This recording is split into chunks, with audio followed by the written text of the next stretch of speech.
Students, we are going to discussion on the physical properties of the metal. हम लोग इस पर इससे पहले के वीडियो में बात किए थे कि हम लोग क्या करेंगे, अब फिजिकल प्रॉपर्टीज मेटल्स का देखेंगे। फिजिकल प्रॉपर्टीज ऑफ मेटल का फिजिकल प्रॉपर्टीज हम लोग अभी पढ़ेंगे। फिजिकल मतलब बाहर से, शारीरिक रूप, आकार, प्रकार जो होता है, बाहरी जो कंस्ट्रक्शन होता है, इसको हम लोग फिजिकल प्रॉपर्टीज कहते हैं। यानी फिजिक्स से रिलेटेड, फिजिक्स नहीं, फिजिक। इसमें क्या होता है कि हम लोग पहला देखें इसका कि मेटल्स का पहला जो फिजिकल प्रॉपर्टीज होता है वो होता है कि मेटल जितने भी होते हैं ये हार्ड होते हैं। तो पहला लिखेंगे metals are,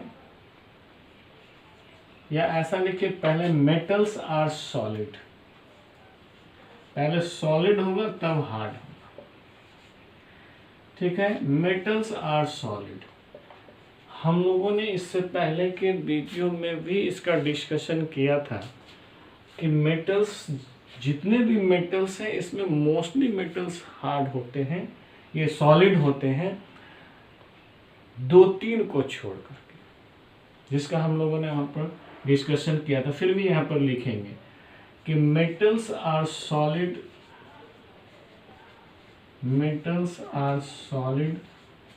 eight room temperature,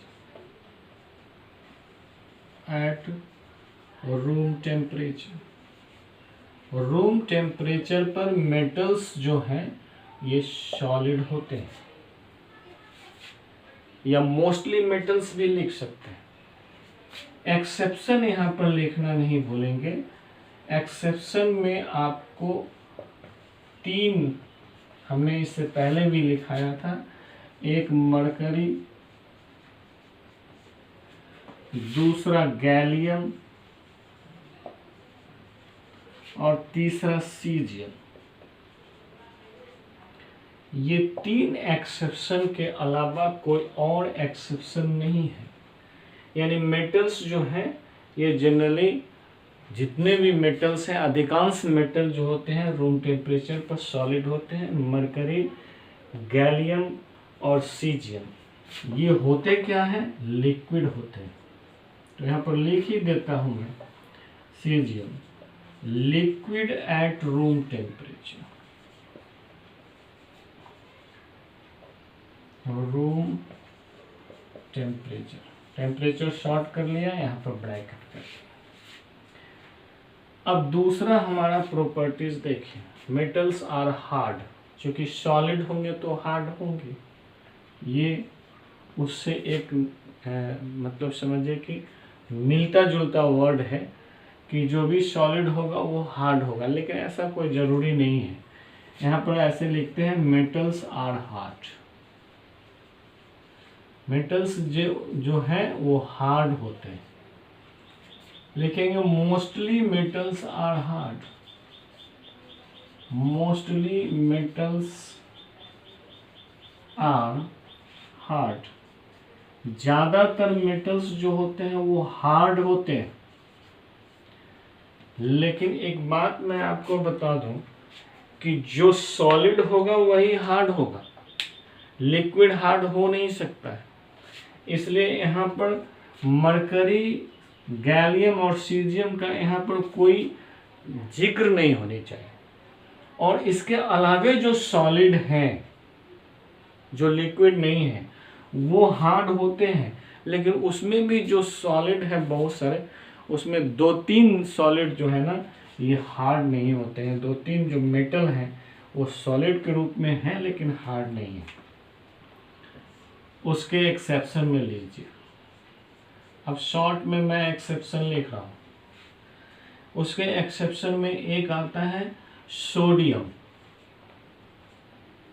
sodium लिख दो, सोडियम। ये सोडियम जो है ये आपको सॉफ्ट मेटल कहलाता है। ये हमारे नाइफ से कटता है, चाकू से कट जाता है, बिल्कुल सिल्वर की तरह रहता है, चांदी की तरह चमकता हुआ रहता है, बट इतना सॉफ्ट होता है कि चाकू से कट जाता है। दूसरा लिखेंगे पोटेशियम। ये दो नाम तो हमेशा आपको मिलेगा, लेकिन एक नाम और है मैग्नीशियम। मैग्नीशियम, इसका भी रिबन सुने होंगे, मैग्नीशियम का रिबन। अगर मैग्नीशियम का रिबन बन सकता है तो वो चाकू से या सीजर से कट सकता है। इसलिए आप जानिए कि ये 3 एक्सेप्शन हैं जो हार्ड नहीं होते हैं, मेटल हैं, सॉलिड हैं, but they are not hard. तो हम लोग को करना क्या है, क्लास 8 में आप हैं, आपको याद क्या रखना है इसके बारे में बात करिए। आपको याद ये नहीं रखना है कि मेटल्स आर सॉलिड, ये आपको हमेशा याद रहेगा। आपको हमेशा याद रहेगा मेटल्स आर हार्ड, बट आप एक्सेप्शन भूल जाते हो, और एक्सेप्शन से ही सवाल पूछे जाते हैं। जो तुम भूल जाते हो उससे लोग सवाल करते हैं, क्योंकि जो जनरल चीज़ है वो पूछे नहीं जाते हैं, और जो पिकुलियर है वो आप याद नहीं रखते हो। तो क्या है कि आपको पिकुलियर याद रखना है, जनरल तो आपको ऐसे ही याद रहेगा। इसको नोट कर लीजिए, फिर और प्रॉपर्टीज देखते हैं। स्टूडेंट्स, 2 प्रॉपर्टीज हम लोगों ने देखा है, तीसरा प्रॉपर्टीज हम लोग देखेंगे। Metals are malleable. अब ये वर्ड जो है ना, इस वर्ड से पहले आप जो है ना परिचित होइएगा, तब आपको समझ में आएगा कि ये मैलिएबल क्या होता है। हम यहाँ पर छोटा सा जगह में इसको डिफाइन कर देते हैं। 2 चीज़ को डिफाइन करेंगे, एक नीचे में नोट करके हम यहाँ लिख देते हैं। ये मैलिएबल जो वर्ड है ना, ये मैलिएबिलिटी से बना है। मैलिएबिलिटी, इसका मतलब होता है कि ऐसा क्वालिटी जो उसमें उसको टूटने से बचाता है, यानी फैलने की क्षमता रखता है। ठीक है, तो मैलिएबिलिटी क्या होता है कि मैलिएबिलिटी एक ऐसा कैरेक्टर है जिसके द्वारा हम उसको पीट के, हैमर से पीट के थिन शीट में कन्वर्ट कर सकते हैं। यानी malleability is a character by which we can convert the metals into the thin sheet. ठीक है, उतना लंबा नहीं लिखेंगे, सिर्फ लिखेंगे क्या, कन्वर्टेड into thin sheet। ठीक है, thin sheet by hammered.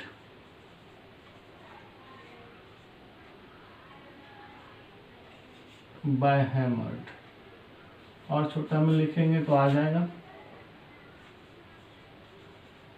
By hammered. Hammered करके इसको जो है ना थिन शीट में कन्वर्ट कर देना। एक और वर्ड आएगा इसके जस्ट बाद, डक्टिलिटी। डक्टाइल्स इससे बनता है।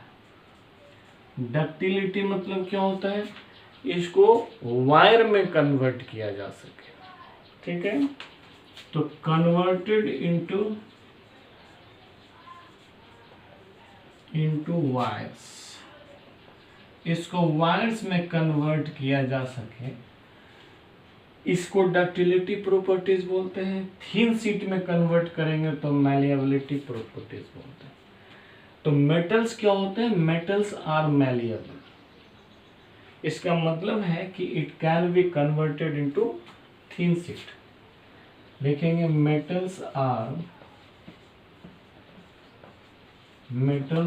Malleable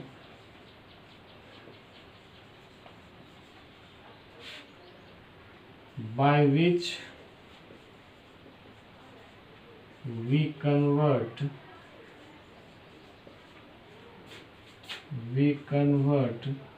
them into thin sheet,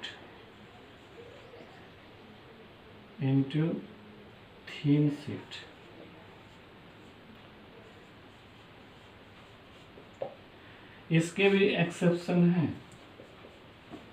exception में वही है, पोटेशियम, सोडियम और एक नया है इसमें कैल्शियम। यानी पोटेशियम, सोडियम और calcium are metals which can not converted into the thin sheet, so they do not show the malleability। चौथा हम लोग लिखेंगे डक्टिलिटी।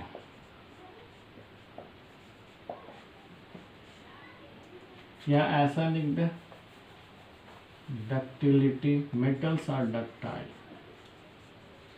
मेटल्स आर डक्टाइल, ये इसकी प्रॉपर्टीज है। लिखेंगे metals are ductile,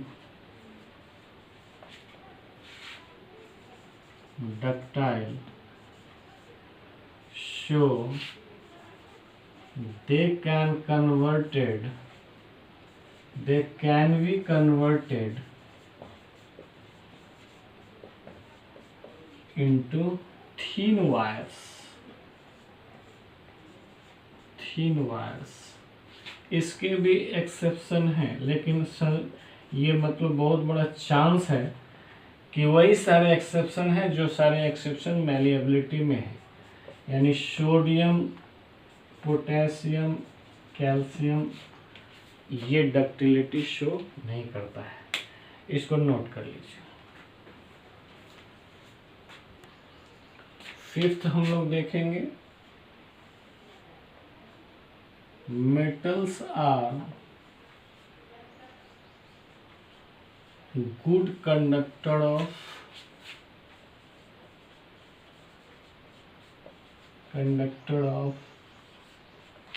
heat and electricity।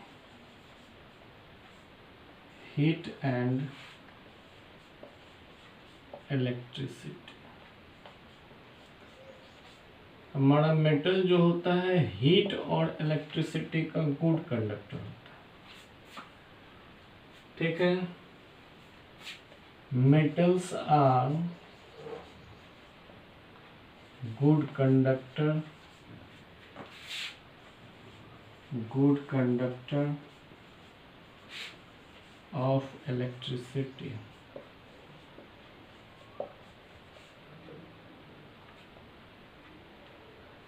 Good conductor of electricity. इसमें एक जो एक्सेप्शन है ये है आपका ग्रेफाइट। ये नॉन मेटल,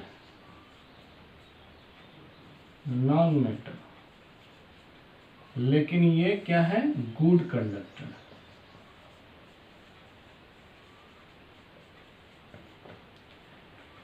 उसके बाद हम लोग देखेंगे लश्चर।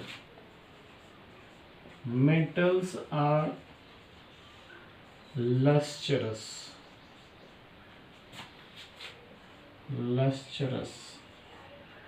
मेटल आर लश्चरस का मतलब होता है Saini surface.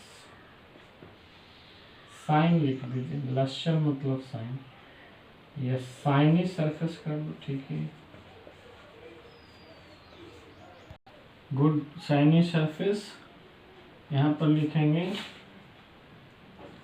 Metals have lustre. इसका मतलब है साइन, चमकना। Metals have lustre, so they can be polished।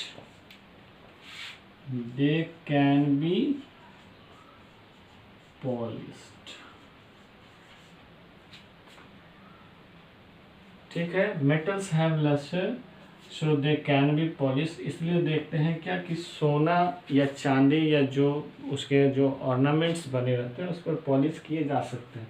यहाँ पर ये देखने को आराम से मिलता है। ठीक है, metals are good conductor of heat and electricity. Metals are good conductor of heat, छूट गया है, हीट यहाँ पर डाल लीजिए, heat and electricity, electricity, electricity, good conductor of electricity. पूरा ठीक कर लेते हैं। इलेक्ट्रिसिटी ब्रैकेट में कर दीजिए ग्रेफाइट,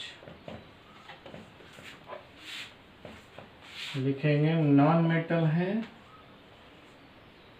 नॉन मेटल है और good conductor, good conductor.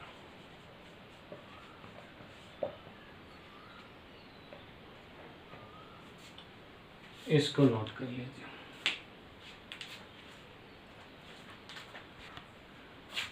Seven में हम लोग देखें, metals have high density, high density. Mostly metals जो होते हैं उसमें हाई डेंसिटी होता है। लिखेंगे दे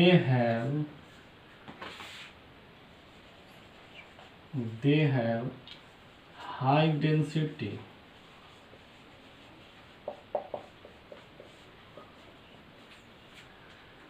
फिर सेवन में, ये सेवन था मेरा, सिक्स के बाद से नंबर आप देख लीजिए, ये एट है। लिखेंगे इसमें metals have high MP melting point and BP boiling point. Metals have high MP melting point and high BP boiling point. ठीक है, इसको ब्लड प्रेशर नहीं समझ लेंगे आप, बॉइलिंग पॉइंट है। ठीक है, इसमें लिखेंगे metals have high melting point and boiling point. Metals have high melting point and boiling point. Boiling point, इसमें फुल स्टॉप कर दीजिए। उसके बाद एक लिखेंगे 9 नंबर में सोनोरस। सोनोरस मतलब होता है रिंगिंग साउंड क्रिएट करना। जब कभी मेटल को आप जो है ना किसी हैमर से मारोगे तो उसमें क्या होता है, देर तक आवाज निकलते रहते हैं, यानी रिंगिंग साउंड निकलता है, उसको रिंगिंग साउंड भी बोलते हैं। ब्रैकेट में आप कर सकते हैं रिंगिंग साउंड, रिंगिंग साउंड। ठीक है, इसमें लिखेंगे मेटल्स आर सोनोरस। यही कारण है कि मेटल्स के जो है ना वेल्स बनाए जाते हैं, जो पूजा घरों में मंदिर में रखे जाते हैं घंटा बना के, वो सारे के सारे मेटल्स से होते हैं। ये सोनोरस प्रॉपर्टीज के कारण होते हैं। इस तरह से हम लोग देखें क्या कि हमारे जितने भी फिजिकल प्रॉपर्टीज थी मेटल्स का, वो हम लोगों ने आज पढ़ लिया है। इसके बाद केमिकल प्रॉपर्टीज पढ़ेंगे मेटल का, इसको नोट कर लीजिए। हो गया।